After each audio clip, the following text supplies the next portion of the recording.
I'm Trina, and this is my spoiler-free full series review of The Wrath and the Dawn Duology by Renee Attier. First of all, I know that my book covers don't match. I don't actually own these. I just checked them out from the library, and these are the versions that they gave me. The first book is The Wrath and the Dawn, and the second book is The Rose and the Dagger. There are also 3 novellas that go along with this series. They are called The Moth and the Flame, The Crown and the Arrow, and The Mirror and the Maze. I personally haven't read them, so I can't tell you guys like if they're worth it or not. I just typically don't find that novellas are enjoyable to me. I don't think that they add much to a series, and as you will find out in this review, I wasn't really enjoying this series very much with just the main books, so I didn't have a desire to read the novellas. I'm gonna get into what the summary of this series is now. So the first book is a retelling of 1001 Nights. This story is about a young king who marries a new bride every day, and the next morning he has her executed. The last bride that he married and executed was the best friend of our main character, Shazi. So Shazi goes to the palace and volunteers to be his next wife because she wants to avenge her best friend who he just killed. She wants to just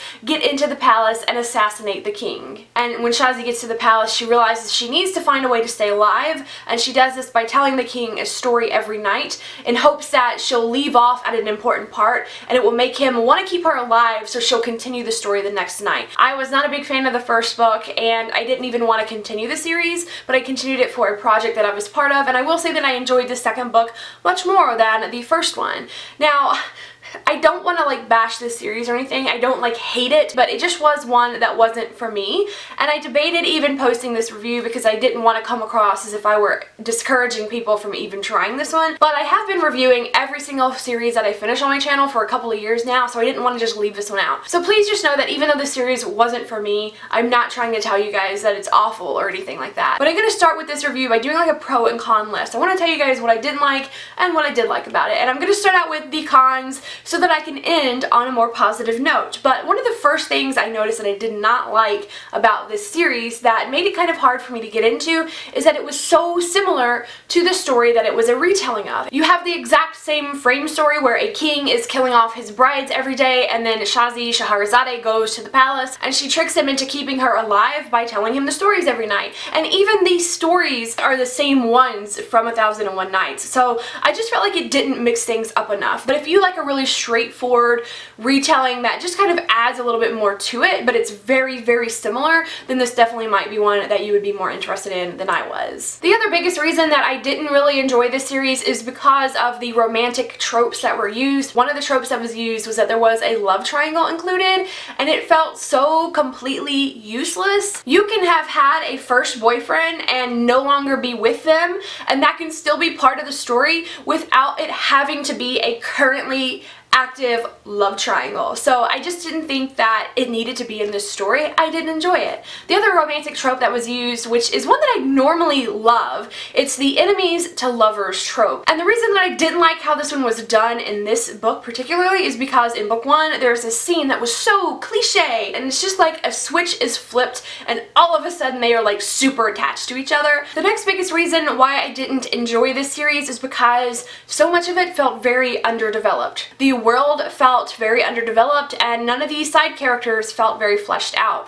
The side characters that are in this story felt like they were just kind of there to be pawns to Shazi. In book 2 there's an instance where a side character is like, hey Shazi, you keep walking all over me and I'm not cool with this. You need to start respecting me. And Shazi's like, oh yeah, I'm really sorry about that, but hey, I need to use you again, so like, can you just do this thing for me? And the character's like, yeah, sure, no problem. The characters did not feel well developed to me. As far as the world building not feeling very developed, this was the most apparent to me in terms of the magic system. Magic does exist in this series, but I never really had a good grasp on why it existed or why certain people had powers. Like, there is a throwaway line about one character has it because it's hereditary. Another character seemed to have gotten their power not through genetics, but just like through an object. I just didn't feel like the magic system was very well explained, and that is definitely part of the world building. Like, I don't understand what makes this world.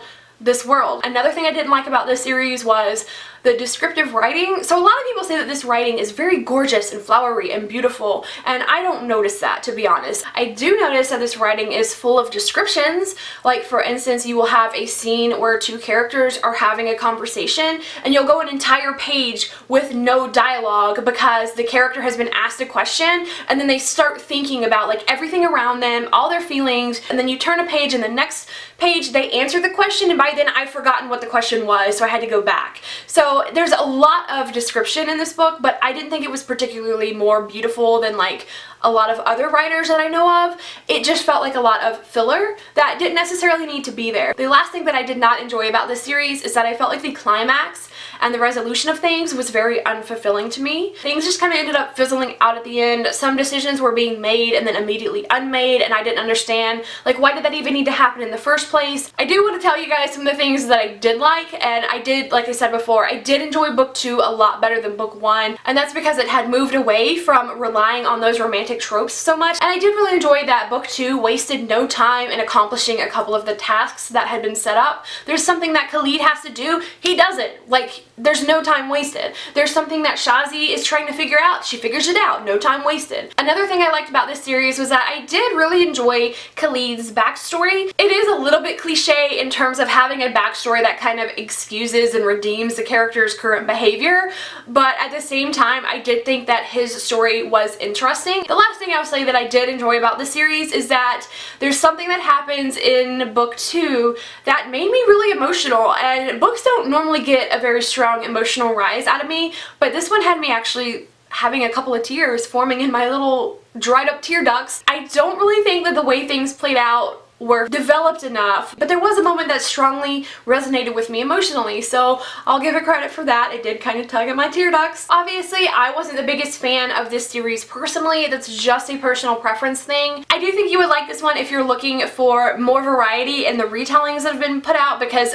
1001 Nights is a tale that has not like been done to death yet. This does have a Middle Eastern inspired setting, so if you're looking for a diverse book, diverse setting and characters and author, that's definitely reasons why you might want to check this one out. And the last thing I will say is that just if you like the idea of assassin falls for the person that she was supposed to assassinate, that is a cool sounding premise. So if that's a premise that you just think you really want to know more about, want to find out why, definitely give this one a try. So that's all I really have to say on this duology. Most people do really love this one, so I'm definitely, again, not trying to discourage you from trying it if you think you would like it. And I would feel pretty confident in still recommending it to you if you are looking for a diverse retelling. Thank you guys so much for watching, and I will see you in the comments. Bye!